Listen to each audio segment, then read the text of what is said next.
Assalamualaikum warahmatullahi wabarakatuh. Baik, kita mendengarkan langsung keterangan dari Jaksa Agung ST Burhanuddin terkait dengan perkembangan kasus korupsi PT Timah. Kepala BPKP dengan acara tunggal adalah penyerahan hasil perhitungan kerugian negara untuk perkara Timah. Perkara Timah ini hasil perhitungannya cukup lumayan fantastis. Yang semula kita perkirakan 271 dan ini adalah mencapai sekitar 300 T. Kemudian hari ini juga kami nanti kedatangan Pak Profesor Bambang Hero Saharjo, Guru Besar Perlindungan Hutan, yang akan menjelaskan tentang kerugian real terkait dengan ekologis, ekonomis, dan rehabilitasi lingkungan. Dan tentunya untuk teman-teman ketahui bahwa perkara Timah telah memasuki tahap akhir pemberkasan dan diharapkan dalam seminggu ke depan, sudah dilimpahkan ke pengadilan. Untuk itu mempersingkatnya, mungkin silakan Pak Kepala BPKP untuk menyampaikan. Terima kasih Pak Jaksa Agung. Assalamualaikum warahmatullahi wabarakatuh. Selamat pagi, salam sejahtera untuk kita semua. Kami ingin sampaikan bahwa kegiatan audit perhitungan kerugian keuangan negara atas perkara dugaan tindak pidana korupsi tata niaga komoditas timah di wilayah izin usaha pertambangan atau IUP di PT Timah dari tahun 2015 sampai dengan tahun 2022 ini kami lakukan berdasarkan surat Kejaksaan Agung nomor 2624/FD2/11/2023 tanggal 14 November 2023 yang meminta kami BPKP untuk menghitung kerugian keuangan negara atas kasus tersebut. Setelah kami menerima permintaan penyidik tersebut, kami telah melaksanakan prosedur-prosedur audit untuk mengumpulkan bukti-bukti termasuk berdiskusi dengan para ahli. Dan pada hari ini kami menyerahkan laporan audit penghitungan kerugian keuangan negara sebagai tindak lanjut atas permintaan penyidik untuk melakukan audit perhitungan kerugian negara perkara, sekali lagi perkara dugaan tindak pidana korupsi tata niaga komoditas timah di wilayah izin usaha pertambangan atau IUP PT Timah Tbk tahun 2015 sampai dengan tahun 2022. Tadi setelah seperti disampaikan Pak Jaksa Agung, total kerugian keuangan negara adalah sekitar 300,003 triliun dan nanti selengkapnya akan disampaikan oleh deputi saya, deputi investigasi, dan tentu saja oleh Jaksa Agung Pidana Khusus. Demikian Pak Jaksa Agung, terima kasih. Baik, teman-teman, nanti waktu akan kami serahkan ke Jampitsus dan ke Pak Ibu Deputi dan tentunya Pak Bambang, Profesor Bambang. Dan silakan kalau teman-teman mungkin mau mendalami pertanyaan-pertanyaan, silakan, dan saya mengharapkan adalah secara dilaksanakan secara tertib dan tentunya saya mengharapkan ini bisa disampaikan kepada masyarakat. Demikian teman-teman, dan pada Pak Jampitsus, Pak Jampitsus dan Ibu Deputi untuk formalitasnya. Pak Prof Bambang, ini Pak Prof Bambang gimana nih kurang ini pakai ini Pak. Pakai ini Pak. Kalau biasanya guru itu bisa berdiri Pak. Pak, untuk sebelum Bapak meninggalkan tempat nanti Pak Jampitsus sama Bu Deputi untuk menyerahkan secara simbolis Silakan Pak di depan Pak, biar sama media Pak.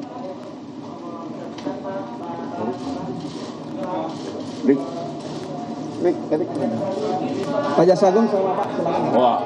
Di depan Pak. Biar kelihatan di media.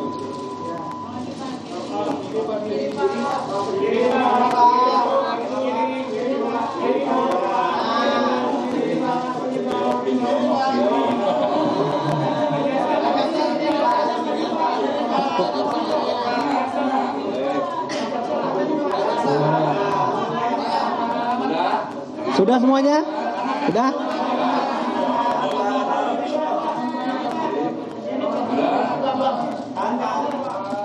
Oke. Dengan selesainya penyerahan dari BPKP kepada Bapak Jampisus, Pak Jaksa Agung dan Kepala BPKP, kami persilakan untuk meninggalkan tempat karena ada kegiatan lain.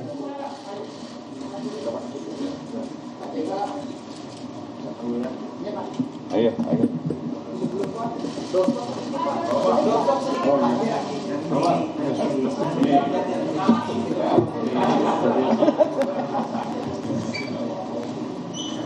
Itu tadi penyerahan audit dari BPKP yang juga sempat melakukan konferensi pers, yaitu Muhammad Yusuf Ateh sebagai Kepala BPKB terkait dengan audit tindak pidana korupsi dugaan PT Timah atau Komoditas Timah pada tahun 2015 hingga 2022. Hingga saat ini Kejaksaan Agung telah menetapkan 5 tersangka atas kasus dugaan korupsi PT Timah yang diduga menyebabkan kerugian negara hingga 300 triliun. Namun kita dengarkan kembali pernyataan resmi dari Jampitsus terkait dengan kasus ini.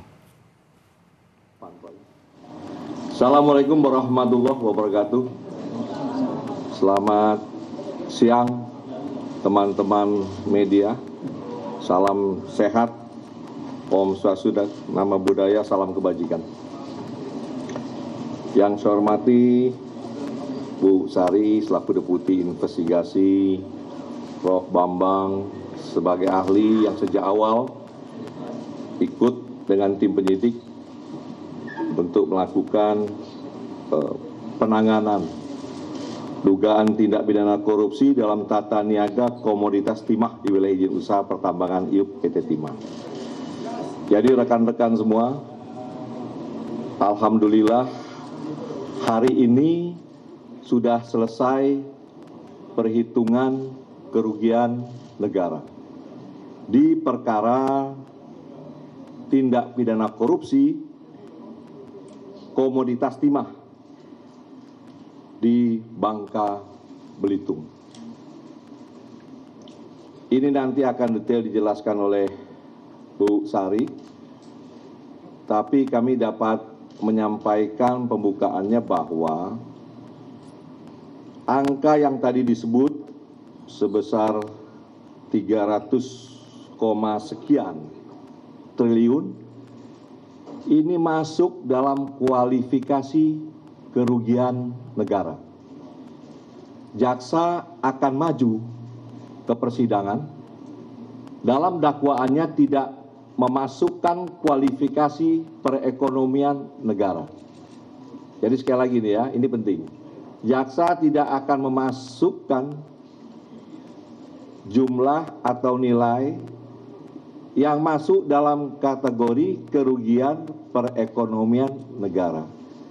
300, sekian triliun akan didakwa sebagai kerugian negara. Mengapa begitu? Nanti silahkan hari ini kita buka selebar-lebarnya kepada teman-teman media, karena saatnya sudah tepat. Kemarin kan banyak itu yang berpendapat tentang 271, yang intinya perdebatan apakah ini real loss atau potensial loss. Diperdebatkan, saya dengar itu. Saya baca juga di medsos.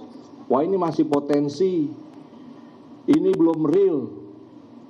Nah, ini silakan teman-teman tanya, ahlinya ada, Ibu Deputi ada, saya ada. Sehingga kita bisa mengklirkan apa yang menjadi alat bukti dan jaksa yakin bahwa ini adalah kerugian real yang harus nanti jaksa tuntut sebagai kerugian negara. Nah, itu yang menjadi penting.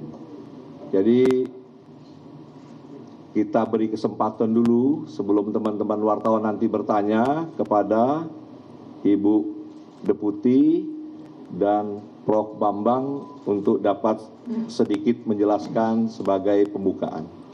Kami persilahkan Bu Deputi.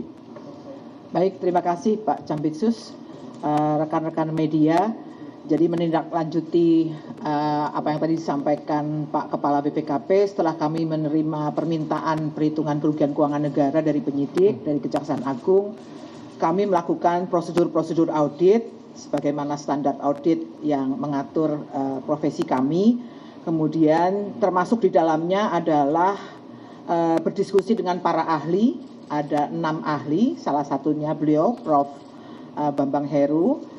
Kemudian kami mengumpulkan dan mengevaluasi bukti-bukti yang kemudian sampai pada kesimpulan adanya kerugian keuangan negara sebesar 300,003 triliun. Angka detail sampai ke digit itunya adalah nanti kami akan jelaskan di persidangan tentu saja ya. Berupa apa saja? Yang pertama adalah kemahalan harga sewa smelter oleh PT Timah sebesar 2,285 triliun. Yang kedua adalah pembayaran biji timah ilegal oleh PT Timah kepada mitra tambang PT Timah sebesar 26,649 triliun. Kemudian yang ketiga adalah kerugian keuangan negara karena kerusakan lingkungan yang dihitung oleh Prof. Bambang ini sebesar 271,069 triliun. Nanti angka detailnya Prof. Bambang. Mengapa ini masuk dalam kerugian keuangan negara? Karena memang di dalam konteks neraca sumber daya alam dan lingkungan, kerusakan yang ditimbulkan oleh tambang ilegal merupakan residu yang menurunkan nilai aset lingkungan secara keseluruhan. Penjelasan secara ringkasnya seperti itu. Tentu saja detailnya nanti akan kami sampaikan di dalam proses persidangan, berkolaborasi dengan para ahli yang tadi sudah saya sebutkan, ada sekitar 6 ahli, salah satunya Profesor Bambang ini. Secara singkat, 3 kelompok kerugian seperti yang saya jelaskan, dan untuk 271,069 karena ada keahlian khusus untuk menghitungnya seperti apa, di mana itu adalah di luar kompetensi auditor, maka Prof. Bambang lah yang menghitung karena kami adalah auditor dalam konteks keuangan negara. Tetapi untuk detail teknisnya bagaimana menghitung dampak kerusakan lingkungannya, maka monggo Pak Prof. Bambang melanjutkan. Silakan. Prof, silakan Prof. Di sini juga bisa, di sana juga bisa. Baik, terima kasih Pak Jampitsus dan Bu Deputi. Bapak Ibu yang saya hormati, Assalamualaikum warahmatullahi wabarakatuh. Selamat siang. Menyambung seperti apa yang pernah saya sampaikan di press conference bulan Februari, kalau nggak salah, tahun 2024, maka sekali lagi kami ingin menegaskan bahwa dalam rangka untuk menghitung kerugian lingkungan seperti dipersyaratkan oleh Permen LH 7/2014, maka wilayah tersebut harus dibuktikan rusak secara saintifik.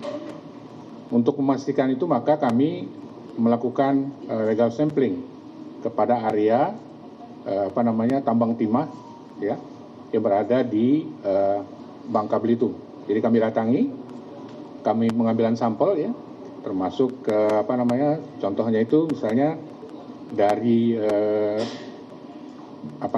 yang tersisa itu ya, katakan misalnya hasil bongkaran mereka ke atas, kita ambil, disampling, disaksikan oleh penyidik, kemudian termasuk juga vegetasi yang di atasnya, ya, dan itu satu lokasi, tidak hanya satu titik, dan itu ada beberapa titik begitu ya, baik yang ada di Bangka, Belitung maupun Belitung Timur. Dan kami lakukan itu pada wilayah representasi dari wilayah yang sudah terbuka itu. Ya, jadi ada hasil perhitungan kemudian akhirnya terungkap di kawasan hutan itu tidak hanya di kawasan hutan produksi, ternyata juga ada di kawasan lindung, bahkan ada di dalam Taman Nasional. Nah, setelah hasil analisa laboratorium berdasarkan sampel yang kami ambil, ya disaksikan oleh penyidik, tentu saja dengan berita acara apa dan sebagainya, maka dipastikan wilayah tersebut rusak. Nah, dari situlah kemudian kami tahu ya ada wilayah yang di dalam kawasan hutan maupun yang di non kawasan hutan. Nah, pertanyaannya adalah bagaimana caranya kami merekonstruksi kejadian itu untuk memastikan bahwa memang terjadi perusakan itu. Ya, jadi kami menggunakan citra satelit sehingga kami tahu pergerakan di tahun itu. Jadi kami buat seri. Misalnya di 2015 itu di mana saja mereka melakukan aktivitas itu. Kemudian di 2016, di 2017, 2018, 19, 2020, 2021, 2022. Sehingga dari situ rekonstruksi itu bisa dengan mudah dipahami ya kemana mereka melakukan ekspansi itu ya di 2015 berapa, 2016 dan sebagainya. Dan dari situlah akhirnya kami menghitung berapa luasan yang dilakukan per tahun. Sehingga itu kita bisa bangkitkan gitu ya dengan citra satelit, kita pertunjukkan, kita pertontonkan, itu bisa dicek. Nah, sehingga berdasarkan itu teman-teman sudah tahu ya, tidak perlu saya ungkap lagi, ada angka keluar 271 triliun sekian itu. Nanti detailnya akan kami sampaikan di persidangan. Jadi tentu saja semua itu diukur, tidak dikira-kira, dan parameternya sudah jelas, dan sehingga tidak ada istilah potential loss. Itu adalah betul-betul total loss, ya. Nah, sehingga berdasarkan itulah kemudian kami menghitung kerugian seperti yang teman-teman ketahui tadi. Jadi ada ecological disturbance, terganggu ya. Kemudian yang kedua adalah environmental economic yang rusak, dan yang ketiga itu adalah pemulihan yang harus dilakukan. Nah, Bapak Ibu harus tahu ya bahwa poin 1 dan 2 yaitu kerugian ekologis dan ekonomis itu mestinya itu hak negara yang bisa didapatkan kalau tidak terjadi kerusakan di situ. Nah, kemudian yang kedua, akibat kerusakan yang terjadi maka itu harus dipulihkan. Nah, yang jadi pertanyaan kemudian adalah kalau dia tidak dipulihkan lalu tanggung jawab siapa? Nah, dari regulasi yang ada, apapun alasannya PT Tambang Timah Tbk itu harus bertanggung jawab terhadap apa yang terjadi di lokasi tersebut. Karena pada akhirnya kalau itu tidak dilakukan, maka itu menjadi beban, menjadi tanggung jawab negara. Jadi ada 3 ya, yang poin 1 dan 2 itu adalah hak negara yang dalam hal ini akhirnya dirusak, sehingga mestinya dapatkan sesuatu ya dari hasil tambang itu ternyata kita lihat adalah terjadi environmental destruction. Dan yang kedua itu yang juga penting adalah itu harus dipulihkan ya, karena masyarakat ya sesuai dengan bunyi Undang-Undang Dasar 45 berhak untuk mendapatkan lingkungan yang baik dan sebagainya. Sehingga sekali lagi saya ingin sampaikan juga bahwa itu adalah menjadi tanggung jawab dari tambang PT Timah Terbuka. Dan kalau itu tidak dilakukan maka itu menjadi kewajiban negara. Jadi sementara itu yang bisa saya sampaikan. Terima kasih. Assalamualaikum warahmatullahi wabarakatuh. Terima kasih Pak Jampitsus. Jadi udah jelas ya apa yang disampaikan oleh ketiga narasumber pada pagi hari ini.